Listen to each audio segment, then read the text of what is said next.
বিশিষ্ট সাহিত্যিক ও কবি সুনীল গঙ্গোপাধ্যায় লেখা একটি বিখ্যাত কবিতা আজ আমি পাঠ করে শোনাব। কবিতা গুহাবাসী। শুরু করছি। চলে যাবে, সময় হয়েছে বুঝি? সময় হয়নি, তাই চলে যাওয়া ভালো। এসো না, এখনো এই গুহার ভিতরে খুঁজি পড়ে আছে কিনা কোনো চুপচাপ আলো।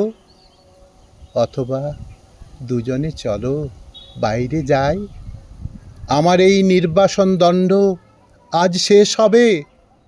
ওসব হেয়ালি আমি বুঝি না, তোমাকে সবার মধ্যে চাই। বহুদিন জনারণ্যে কাটিয়েছি, উৎসবে পরবে পিঁপড়ের মতো আমি খুঁটে খুঁটে জমিয়েছি সুখ উপভোগ। একদিন স্বচ্ছ এক হ্রদে দেখি অকস্মাৎ তার দীর্ঘ ছায়া খুব কাছে। এদিকে ওদিকে চাই, কেউ নেই। তবে কি আমারই মনোরোগ? বস্তুত সৃষ্টির মধ্যেকার ছায়া পড়ে আছে, অন্ধকারে ছায়া নেই। তাই আমি এই গুহার আধারে।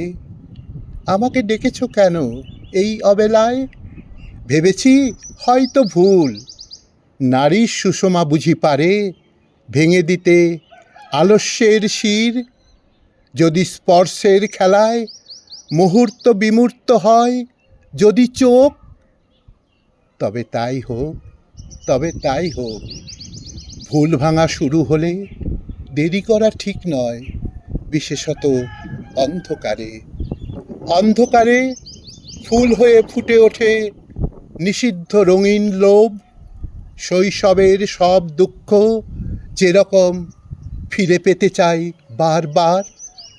তুমিও দুঃখেরই মতো বড় প্রিয়।